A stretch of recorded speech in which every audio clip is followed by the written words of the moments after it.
Chizi hapa anaitwa George. Amepanda hapa ndani maalum kwa ajili ya kumvisha pete mpenzi wake huyu hapa ambaye anaitwa Faith. Faith mpenzi wangu, najua nimeongea haya mara nyingi sana. Wewe ni mwangaza wangu, wewe ni dira yangu. Sijui kama nitaweza bila wewe. Maisha yangu yamekuwa mazuri sana tangu nikutane na wewe. Mpenzi, wewe ni kila kitu kwangu. George akaomba, unaweza kunifanya kuwa mwanaume mwenye furaha zaidi duniani kwa kukubali kuwa mpenzi wangu? Faith akakubali bana. Mchizi akamvisha pete kidoleni kwake bibie. Kumbe hili ilikuwa ni ndoto bana. Uhalisia ni kuwa Faith ni sister na hapa yupo kwenye chuo cha usista. Kwenye chumba ambacho analala anakaa na rafiki yake anaitwa Agnes. Ndoto ilikuwa ni tamu sana kwa Faith. Agnes akaanza kumwamsha Faith, akakurupuka huyo, akaanza kusali hapa. Anahisi ametenda kosa kubwa sana hisi. Hii ndoto amekuwa akiota mara kwa mara na anamuota mwanaume yule yule. Akasema leo ameniomba niwe mke wake. Agnes akashtuka. Uko serious? Nimekubali. Sister Faith, niambie ulikataa. Nilikubali. Agnes akapiga kelele huyo. Agnes akasema hii ni dhambi. Na huyo mwanaume ambaye unamuona ndotoni ni mume wako wa kiroho. Sasa Faith atafanyaje hapa? Na sister haruhusiwi kabisa kuwa na mahusiano yoyote yale. Sasa anafanyaje? Unahitaji maombi. Hiki kitu kinamtesa sana Sister Faith. Karibu kwenye bonge moja la tambala mtu wangu linaitwa Sister Faith. Mimi naitwa Rio na hii ni Zuro TV. Usiache kusubscribe, kucomment, kushare na kubonyeza alama ya kengele ili uwe sehemu ya familia hii kubwa. George kwa maisha ya kawaida ni malaya kinoma. Anabadili wanawake anavyotaka yeye. Kuna muda wanawake wanakutana kwake, basi ni ugomvi tu. Wakati wa ugomvi mwana hana habari kabisa, anajali mambo yake tu, lakini wakigusa vitu vyake anakuwa mkali kinoma. Haingilii ugomvi, lakini kwenye vitu sasa hataki viharibiwe na upuuzi wao. Jeje, unanichiti? Tulia, mimi ndo ananichiti. Samahani, acha nikukumbushe kuwa wewe ni mchepuko tu. Hebu jiangalie alafu niangalie. Nani mchepuko kati yetu? Jeje, umesikia Haya, jibu swali, nani mchepuko? Jeje akauliza, nini maana mchepuko? Akaambiwa mmoja kati yetu ni mpenzi wako na mwingine ni mchepuko. Haya, tuambie nani mchepuko? Kwa hayo maelezo tu wote ni mchepuko, maana mimi sina mpenzi. George na mshikaji wake anaitwa Collins. Mchizi ni Spider-Man kinoma yani. Anamuokoa kwenye mambo mengi sana ambayo mchizi anakuwa ameharibu. Leo anamwambia mchizi anapaswa aoe, asiendelee kubadili wanawake kila siku. George akasema ana mpango kabisa wa kuoa na anayapenda sana maisha yake. Anapenda sana tabia yake ya kupiga na kuondoka. Kabla mama yake Faith kufariki, alitaka binti yake awe sister. Kwa hiyo akaacha wosia kwa shangazi yake Faith, ambaye kwa sasa ndo anamlea Faith. Sasa Faith hajawa sister kwa ito wake, bali mapenzi ya mama yake kabla hajafariki. Lakini anafanya vizuri sana. Hadi mama Teresa anajivunia sana uwepo wa Faith. Faith akaendelea kutembelewa na zile ndoto akiwa na George. Leo anamuota wanakula mahali. Kama kawaida, Agnes aliposikia tu akapiga kelele vibaya mno. Hadi masista wengine wakahisi kuna tatizo hapa, lakini walikuwa sawa tu. Agnes akasema, kwa nini unakula ndotoni? Hii hali inazidi kuwa mbaya zaidi. Sijui nifanye nini. Hauoni ni kosa kuwa na mwanaume mwingine ndotoni kwa mtu ambaye umekabidhi mwili wako kwa Kristo, tena unakula naye ndotoni? Kweli sister, nimekosa. Hii maana yake nini sasa? Sister Agnes akasema, kinachofuata utapata ndoto unavunja agano. Sister Agnes akamtaka waende kanisani ili wakavunje haya madhabahu. Huyu ni shangazi yake Faith. Leo ametembelewa na mpenzi wa zamani wa Faith. Zamani mchizi aliahidi kuwa siku moja atarudi kuja kumwoa Faith. Kwa hiyo leo amekuja kutimiza agano lake baada ya kurejea kutoka mjini. Shangazi akamwambia kwa sasa Faith amekuwa sister. Mchizi akahisi ni utani bana, lakini shangazi alikuwa serious. Faith kila akilala lazima wote yuko na George. Leo amekuja kula bata ufukweni. Ni sehemu ambayo Faith anaipenda sana. Mtu amelala lakini uso umejaa tabasamu. Agnes akumwamsha, maana alikuwa anaongea peke yake hapa. Aliposhtuka akasema hawezi kuepuka hili, mwanaume mwenyewe ni mzuri sana, tulikuwa tunaongea kuhusu watoto. Agnes akapiga kelele, ikabidi aulize, una uhakika hujalazimishwa kuja hapa? Faith akasema ni matakwa ya mama yake, lakini hataki kumuona mwanaume yoyote tena ndotoni. Hataki amuone huyo mwanaume mzuri ambaye yeye anamsema. Huku mchizi amekutwa na msala mzito kinoma, ikabidi aite kikosi cha uokoaji. Sasa naenda jela Collins. George akasema amefia kitandani. Mchizi kuna mwanamke amekuja naye humu ndani, wakati anapiga show zake bibia akazima. Aliomba sana Mungu amsaidie na kuanzia leo atakuwa mtu mpya, ataacha umalaya wake kabisa, lakini amuokoe tu kutoka kwenye huu msala. Alinena kwa lugha mno naambiwa. Baada ya muda afisa uokoaji akafika bana. Una uhakika gani amekufa? Nimefanya kila kitu ili amke, lakini amelala tu. Mchizi akamtikisa tikisa pale ili amke na nini, lakini kimya. Collins akasema umpeleke hospitali. George akagoma. Tutasemaje huko? Utasema umempelekea moto hata kazima. Wewe ni kichaa au? Tufikirie kitu kingine bana. Collins akasema ana mbinu nyingine. Kwa nini umekuja hapa sasa? Nimekuja kukupa nguvu tu. Nani amekuomba nguvu? Tutafute njia bana. Collins akauliza, unamjua rafiki yake yoyote yule au mtu wake wa karibu? Maswali gani ya kipuuzi hayo? Nitawajuaje mimi sasa? Ni nani kwangu huyu? Kwa hiyo humjui? George, maisha gani sasa hayo unaishi? Kwa hiyo humjui kabisa? Simjui huyu mwanamke. Huyu mwanamke mchizi aliondoka naye klabu tu, kwa hiyo hana taarifa zake zozote zile, hamjui hata jina lake. Wakati wanabishana hapa, bibi akashtuka. kumbe akufa bana. Akasema na tatizo la kuzimia ikipigwa sana. Collins akacheka kishenzi yani. Bibi akataka waendelee tena. Basi George anakubali, akamtaka asepe tu hapa. Leo kuna ibada kanisani. Sister Agnes amemaliza kujiandaa, lakini Faith ameuchapa tu hapa. Aliposhtuliwa akasema amemuota tena mchizi. Walikuwa pamoja safari hii na alikuwa anamwangalia usoni hadi moyoni. Sister Agnes akasema haya ni majaribu. Ni shetani anataka kukupeleka kwenye dhambi. Akasema anahitaji maombi ya maana sana. Muda fulani hivi akaja kuona Mama Teresa. Akamuuliza, "Sijakuona ibadani leo. Kuna nini?" Akasema najihisi mkosefu. Kuna kitu kinamtokea hawezi kukizuia. Kuna kitu nataka kutuambia. Ikabidi awaeleze anachopitia. Mama Teresa akasema, "Kuna wakati ndoto ni message kutoka kwa Mungu. Haya ni matakwa ya mama yako. Umejiuliza wewe unataka nini?" Swali lilikuwa ni zito sana kwake. Mama Teresa akasema, "Kama hii ndoto ikaendelea kujirudia na mwanaume ni yule yule ambaye anakutokea, naomba uniambie, sawa?" Shangazi huwa anaongea na Faith mara kwa mara kwenye simu na hataki kabisa pingane na agizo la mama yake. Akamwambia mawazo yake abaki kuwa utumishi tu. Ndoto bado ikaendelea kumtesa Sister Faith. Leo anakimbizana na George sebleni. Kila jambo linalofanyika hapa analiogopa kinoma. Mchizi alipoomba kumbato alilolitoa sasa kama analima vile. Akiwa ndotoni anafurahia sana, lakini akishtuka ndo anagundua sasa kumbe ametenda dhambi. Na ikumbukwe kuwa mtu ambaye anamuota hajawahi kabisa kuonana naye kwenye maisha yake. Huku George ameharibikiwa na gari yake. Alipiga sana simu kuomba msaada lakini hola. Ikabidi atembee mbele kidogo ili aone kama atasaidiwa. Sister Faith akamwona mchizi bana, akatoka nduki huyo. Kila mtu haelewi kinachoendelea hapa. George hajawahi kuonana na Sister Faith kabisa, naye akawa na maswali mengi sana. Imekuwaje hapa?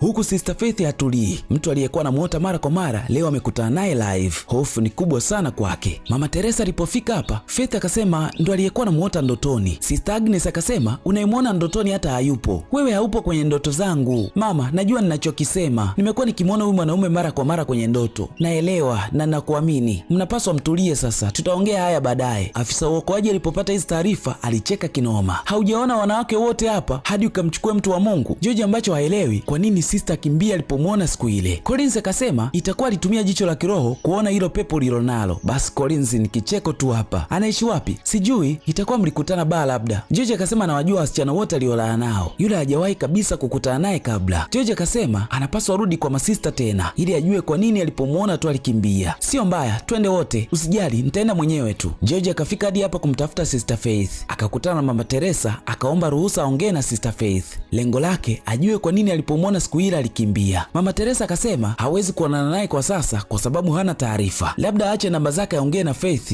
akiwa tayari tu atampigia simu aje azungumze naye. Mchizi akawa amekubali. Naweza kujua jina lako tafadhali? Mchizi akasema anaitwa George. Mama alikamshtua sana hili jina. Mama Teresa akaja kuongea na Sister Faith kuhusu ndoto yake. Akaulizia jina la mwanaume ambaye amekuwa akimuota. Faith akasema anaitwa George. He, mbona yamefanana? Mama akasema hii siyo ndoto ya kawaida. Mungu anakupa ujumbe. Sikuelewi mama. Mama Teresa akasema yule mwanaume alikuja hapa. Nilipomuuliza jina yake akasema anaitwa George. Hili hata Sister Faith likamshangaza sana. Mungu anakuambia maisha yako hayapo hapa, na kushauri uondoke hapa uende ukafikiria zaidi huko duniani. Pengine hatima ambayo Mungu ameiandaa kwa ajili yako ipo huko duniani. Da!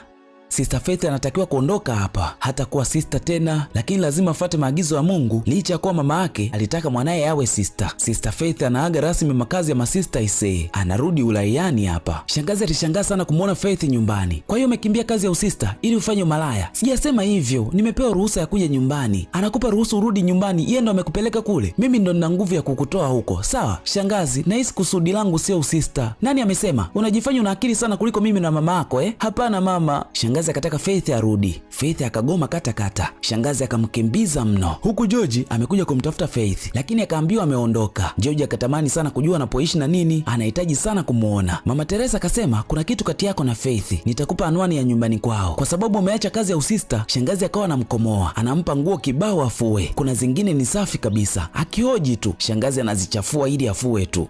Sasa mchizi akafika hapa. Shangazi, huu ndo mwanaume ambaye namuota. Kwa hiyo nyie wawili mmeamua kuunganisha vichwa vyenu hivyo vikubwa eh? Mchizi haelewi. Shangazi akamwagia maji George. Kulikuwa na bra ndani na nini, mchizi akaivaa. Faith akatimliwa ndani. Why? Zedi, unaweza kwenda na hiyo nguo kama unataka. Mchizi akabaki na nguo ya ndani kaishika. Kwa hiyo unataka kuniambia bla yake ilikuwa usoni mwako? Collins ni kicheko tu hapa. Playboy kapenda, akawa anamuita bla guy. Kwa hiyo unataka kufanya naye nini sasa? Akasema nataka kumjua tu. Ukishamjua nini kinafuata? Nataka kujua kwa nini alikimbia aliponiona. Collins akamtaka amwache Faith. Ni tofauti kabisa na wanawake wengine. Hata kupa staili nzuri yule. Basi George anaelewa. George hakukata tamaa. Akawa anakuja mara kwa mara, anahitaji kuongea na Sister Faith. Anakuja kwa tahadhari kubwa ili shangazi asimuone. Sasa leo shangazi hayupo. Kwa hiyo leo wana uhuru wa kutosha tu. Mara shangazi akafika. Faith akatimkia ndani. George naye akawa amesepa. Lakini cha kushangaza ni kuwa akakuta tairi ya gari haina upepo. Shangazi ameshafanya yake kitambo tu. Mwana acha aongee peke yake kama mjinga hapa. Mchizi ya kuchoka bana, akawa anakuja kuonana na Faith mara kwa mara. Lakini shangazi akabaki kuwa kikwazo kikubwa kwao. Popote ambapo Faith yupo, shangazi lazima awepo. Wakiwa hapa njiani, Faith akaanza kulalamika tumbo linamuuma. Shangazi akampa dakika 5 tu au amerudi hapa, la sivyo ataenda kumripoti polisi ili waje kumkamata. Kumbe Faith amemletea mchizi namba za simu. Hakuwa na muda sana, akawa amesepa. Rasmi wakaanza kuongea kwenye simu. Kwa nini umekimbia usista? Akasema hajakimbia, amepewa muda kabla hajatoa maamuzi yake ya mwisho. Kuna kitu naomba nijue kuhusu nilivyokimbia siku ya kwanza nilipokuona. Vipi ukimwona mwanamke ambaye umekuwa ukimuota ndotoni? Una maana gani? Nimekuwa nikikuona kwenye ndoto zangu. Nilikujua kabla sijakutana na wewe. Nilijua jina lako na kila kitu chako. Kwa hiyo nilishtuka nilipokuona unaishi. Mchizi hakuamini kabisa. Muda wote wakawa wanaongea kwenye simu. Bibi akifumwa tu anakata simu. Shangazi akamuuliza, "Kwa hiyo bado hujaamua tu? Niamue nini? Kurudi kanisani?" Faith akasema harudi huko. "Kwa nini?" "Kusudi langu alipo huko." Mama akasema usijali, subiri. Basi ushikaji wao kazidi kukolea. Mchizi akiwa anapika lazima apige video call na nini. Faith akaomba kuujua upande wa pili wa dunia. Mchizi akakubali kumuonyesha isee. Leo Faith amekuja kumtembelea George nyumbani kwake. Hata kuingia ndani lazima apige ishara msalaba isee. Alipoingia ndani akapaona ni kama vile vile ambavyo alipaona ndotoni. Hili hata George likamshangaza sana. "Unatumia nini? Waini au soda?" Faith akaomba maji au juisi. Baada ya muda George akarudi na waini, amekosa juisi. "Hii waini na pombe 5% tu." Bibi akaichapa haraka haraka hapa. Huku shangazi amerudi hajamkuta mtu nyumbani. Mlango umefungwa na funguo ameondoka nazo Faith. Hapa alipo hana funguo ya ziada kabisa. Aliita sana lakini hola. Akampigia sana simu Faith lakini hapokei. Shangazi akajua hayupo humu ndani. Sasa atakuwa ameenda wapi? Na shangazi ataingiaje ndani? Noma sana hii. Huku Faith amelewa na ile waini kidogo aliyokunywa. Collins akaja kuokoa jahazi hapa. "Subiri, huyu si ndio yule sister?" "Ndiyo, ni yeye." "Mungu wangu, hawa wapi pombe huko hawa? Nimempa 5% tu. Si wanakunywa kanisani kwenye komunio. Kama akili yako inafanya kazi, kwa nini umeniita hapa?" Shangazi yake anapiga. "Ndo shida hiyo sasa. Bado hujanieleza kwa nini mimi niko hapa. Kwani wewe si rafiki yangu au? Nina tatizo. Sipasi kukupigia simu nisaidie. Kitu kimoja kuhusu wewe. Ni mzuri sana kwenye kutengeneza matatizo. Ukimaliza ujinga wako tu, unanipigia mimi Superman wako nije kukuokoa." Collins akasema, "Kama sio swala la pesa, usije kunipigia simu tena." Mwamba akawa amesepa. Akamwacha pambane na jambo lake mwenyewe hapa. George hakuwa na namna. Akambeba bibi akamleta chumbani. Atalala hapa leo. Basi bana, shangazi alifanikiwa kuingia ndani lakini kwa kuvunja kufuli. Alikuwa na hasira kinoma. Akatoa nguo zote za Faith. Hataki tena kuendelea kumuona hapa ndani. Shangazi amekasirika kinoma. Yaani kwenye nyumba yake imemlazimu avunje kufuli ili aingie ndani. Hataki kumuona bibia kabisa. George alipopata hizi taarifa alitoka chapu kwenda kutoa msaada. Alipofika tu shangazi akasema, "Nilijua tu mko pamoja." George alimuomba sana shangazi, lakini msimamo wa shangazi waondoke wote hapa. Mchizi akuwa na namna tena, ikabidi amchukue bibia asepe naye tu. George akamleta Faith hadi nyumbani kwake. Atakuwa anaishi hapa kwa sasa na atamsaidia kwa chochote kile ambacho atakuwa anakihitaji. Collins akashangaa, Playboy amependaje? George anasema Faith ni mwanamke wa tofauti. "Mzee, kumbuka huyo msichana ni sister. Sister haolewi mzee." Basi bana, Faith kabadili nguo leo. Basi amependeza kinyama. Mali si hii hapa sasa. Hata wewe ungemwacha kweli huyu? Wakawa wanatoka out pamoja. Sio mambo ambayo Faith amezoea haya. Ni kama zile ndoto zake zimeanza kujirudia kwa maisha ya kawaida. Nadhani kila mtu ana ndoto ambayo aliwahi kuiota na ikamtokea kweli Basi bana, leo Arsenal anapewa adhabu nzito na Liverpool. Collins amekuja kutazama hii mechi hapa nyumbani kwa mchizi. Lakini muda wote watu walikuwa busy na hubalao tu. Ikabidi Collins ajichenge. Mchizi akaona simu ya Faith ni mbovu na nini, naye akawa amesepa. Mchizi aliporudi akamletea simu nyingine bibie. Mwana anamjari kinoma Faith. Alifurahi kinoma Faith alipoletewa simu nyingine. Faith akasema atamwandalia mchizi chakula kizuri ili amshukuru. George akataka kitu kingine, akampiga busu bibie.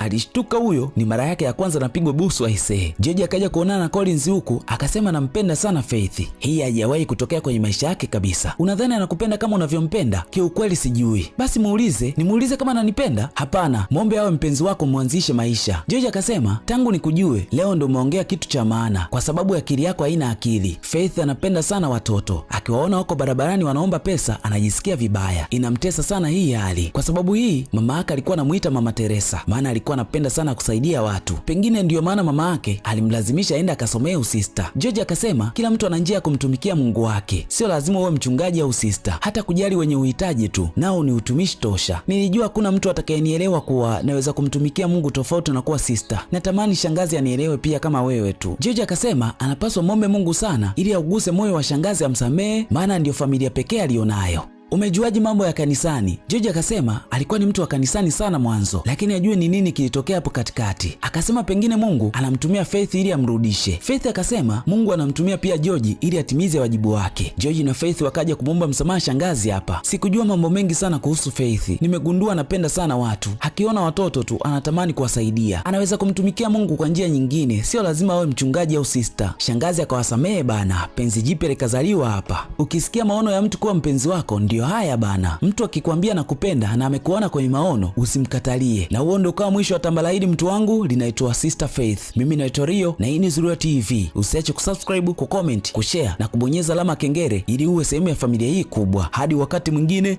bye.